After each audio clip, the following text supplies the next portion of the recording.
안녕하세요. 꽃을 피우는 도깨비의 해누리입니다. 상자님께서 남기신 한 통의 유서가 있습니다. 저는 이전에도 이 유서에 대해 여러 차례 글을 올린 적이 있습니다. 그런데 최근 여의주님께서 시학 100회 특집으로 유서를 유튜브에 올리신 것을 보면서 저 역시 다시 한번 이 유서를 처음부터 차분히 살펴보고 싶어졌습니다. 과연 이 유서의 원문은 무엇을 말하고 있는가? 오늘은 그 첫 번째 이야기입니다. 이전에 쓴 글들을 다시 읽어보았습니다. 어떤 부분은 미처 다루지 못했고 어떤 부분은 오히려 너무 깊이 들어가 본래의 맥락을 벗어나 있었습니다. 그래서 이번에는 추측보다 원문, 해석보다 기록, 감정보다 구조에 초점을 맞추어 다시 살펴보려 합니다. 이 글은 어디까지나 제가 공부하며 추론한 내용을 정리한 것입니다. 그러니 참고 자료로만 보아주시기를 부탁드립니다. 먼저 유서의 진위 문제입니다. 상자님 유서의 진본 여부에 대해서는 여러 의견이 존재합니다. 저는 여러 기록을 종합해 보았을 때 진본일 가능성이 높다고 생각합니다. 화은당실기 제6장 오기초공사 동곡편에는 이 유서가 전해진 경위가 비교적 상세히 기록되어 있습니다. 정해년 3월 3일 기념지성을 봉행한 후 4월 초파일에 성전에 영상을 모시라는 하명이 있었다고 합니다.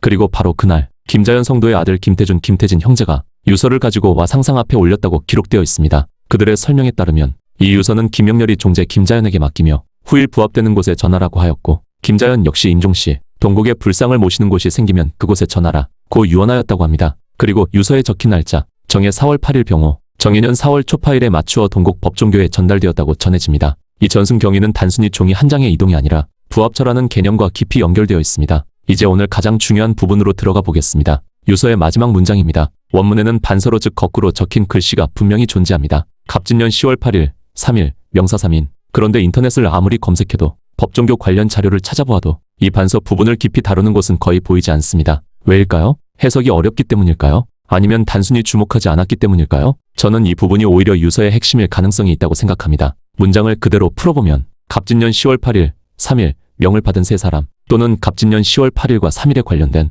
명을 맡은 세 사람으로 해석할 수 있습니다. 여기서 중요한 것은 세 사람이 누구인가 이전에 왜 하필 명과 사이며 왜 하필인가 하는 점입니다. 명은 하늘로부터 내려오는 뜻이고 사는 땅에서 실행되는 일입니다. 즉 하늘의 명이 땅의 일이 되기 위해 어떤 구조가 필요하다는 뜻으로도 볼 수 있습니다. 그리고 3위는 시작 계승 완성이라는 도수의 세 단계 구조를 상징할 가능성도 있습니다. 이 부분은 앞으로 더 깊이 다루어보겠습니다. 저는 개인적으로 이 유서와 제가 매일 필사하고 있는 현무경이 상자님의 말씀을 직접적으로 담고 있는 중요한 자료라고 생각합니다. 만일 이 유서가 진본이라면 이는 단순한 기록이 아니라 상자님의 의중을 압축해 놓은 문서일 수 있습니다. 그렇기 때문에 유서의 마지막 반서 구절은 단순한 날짜 기록이 아니라 사명의 흐름을 암시하는 상징적 문장일 가능성이 있습니다. 유서의 첫 두 문장입니다. 서천계 탑행동양 미륵금 불동유련 호남 서신사명기 지휘객만강시문. 이 두 문장은 상자님의 강세 이전 그리고 출세의 배경을 압축적으로 보여주는 핵심 구절입니다. 서천계 탑에서 동양으로 향했다. 경전에는 분명히 기록되어 있습니다. 상자님께서 서천서역대법국 천계탑에 내려와 3계를 둘러보셨다고.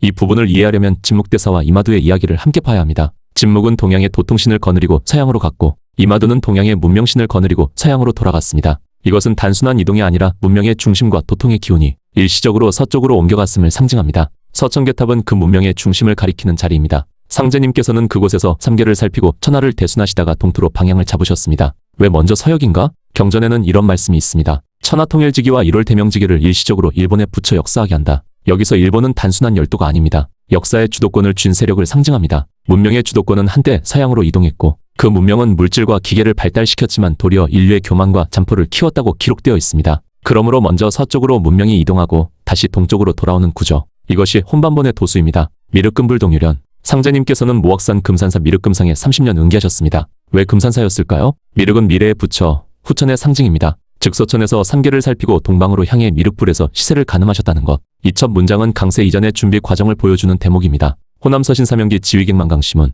호남의 서신사명의 깃발을 세웠다. 서신사명은 후천을 여는 사명입니다. 서신사명에는 두 측면이 있습니다. 죽이는 사명, 살리는 사명. 경전에서는 분명히 말씀하셨습니다. 이 뒤에는 병겁이 온 세상을 엄습하되 의통을 알아두라. 병겁은 정리의 도수이고 의통은 살림의 도수입니다. 먼저 병으로 정리하고 그 다음 의통으로 살립니다. 이것이 서신사명의 구조입니다. 왜 강씨 문중인가? 지휘 객망강씨문, 객망리 강씨 가문. 강씨는 염제 신농씨의 성입니다. 신농씨는 약과 농경을 상징하는 존재이며 북의 사회의 출발점입니다. 상자님께서 강씨 가문으로 오신 것은 우연이 아닙니다. 북의 질서를 연 신농의 혈통에서 다시 그 질서를 정리하고 후천으로 넘겨주기 위한 결자해지의 구조입니다. 즉 서신사명의 깃발을 강씨 가문에 세우고 그곳에서 지휘를 시작하셨다는 것. 이것이 두 번째 문장의 핵심입니다. 첫 문장은 문명의 이동과 도수 준비의 과정. 두 번째 문장은 호남에서 시작된 서신사명과 강씨 가문에서의 출발. 이 두 문장은 상제님 출세의 역사적 상징적 배경을 동시에 담고 있습니다. 그럼 이어 유서 세 번째 대목을 해석해 보겠습니다. 먼저 원문을 다시 읽겠습니다. 출세경자 봉천문 신축이 7인 도통 이민상봉 김상인 포덕어 세맹서약 충효연륜세간무 사물약재골 병유. 일반적으로 인터넷에 떠도는 해석은 다음과 같습니다. 세상에 나서 경자년의 천문의 이치를 깨닫고 신축년 7월 7일에 인도를 통하고 이민년의 김영렬을 만나 포덕을 맹세하였다. 하지만 저는 여기서 특히 봉천문 이 부분을 다시 보아야 한다고 생각합니다. 출세경자 봉천문 일반 해석에서는 천문의 이치를 깨달았다고 되어 있습니다. 그러나 봉은 받들 봉입니다. 봉천문은 천문을 받들었다는 뜻입니다. 받든다는 것은 높은 존재를 모신다는 말입니다. 그렇다면 여기서 질문이 생깁니다. 상제님이 하늘인데 누구를 받든다는 말인가? 그래서 의식적으로 깨달았다라고 돌려 해석했을 가능성이 있습니다. 그러나 저는 봉은 봉으로 읽어야 한다고 생각합니다. 왜냐하면 출세는 했지만 아직 도통 전이기 때문입니다. 상제님께서 인간 세상에 화연하셨을 때 천상의 본래 영신과 육신으로 태어난 인간 존재는 완전히 하나가 된 상태가 아닙니다. 출세경자 봉천문은 강세 이후 도통 이전의 상태를 말합니다. 즉 세상에 출세하였으나 아직 천문을 받드는 상태. 그 다음 단계가 바로 인도통입니다. 신축이 7인 도통. 여기서 27은 은 27일이 아닙니다. 신축년 7월 7일,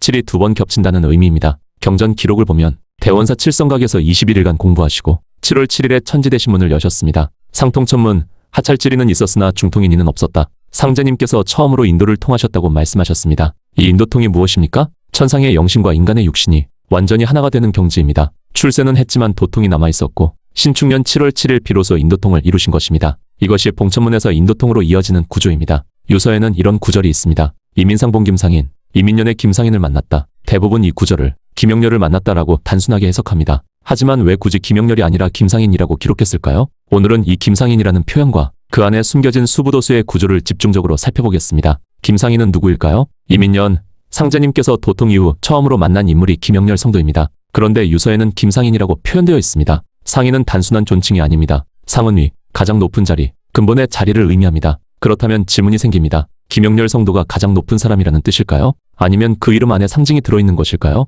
저는 후자라고 봅니다. 왜 김영렬의 집이었을까요? 상제님께서는 도통 이후 천지공사를 설계할 장소로 김영렬 성도의 집을 정하십니다. 동곡비서에 보면 이런 장면이 나옵니다. 두 집이 망하고 한 집이 흥하는 공부를 하려는가? 이 말씀은 단순한 시험이 아닙니다. 이것은 도수의 구조입니다. 망하는 두 집은 상제님과 김영렬 성도의 집입니다. 그렇다면 흥하는 한 집은 어디입니까? 그 집 안에서 이어질 도수입니다. 즉 김영렬 개인이 아니라 그 가문을 통해 이어질 사명입니다. 김영렬 성도의 집에는 김수부님이 계셨습니다. 유서의 흐름과 동곡서나 이후의 구절을 보면 유원객력 9월로 단주수명, 명은 이어진다고 기록되어 있습니다. 수부도수는 드러난 도수와 다르게 음도로 작용한다고 전해집니다. 즉 상제님이 설계하시고 김영렬 집에서 공사를 보시고 이어질 도수가 수부에게 연결되는 구조. 이 흐름 속에서 김상인이라는 표현은 단순한 인물 지칭이 아니라 그 집을 통해 이어질 상징적 도수를 가리킨다고 볼 수 있습니다. 상은 단순히 높은 사람이 아닙니다. 태을천 상원군의 상, 근본 자리의 상입니다. 김상인은 김영렬이라는 인물의 존칭이면서 동시에 그 집에서 완성될 도수를 가리키는 상징일 가능성이 있습니다.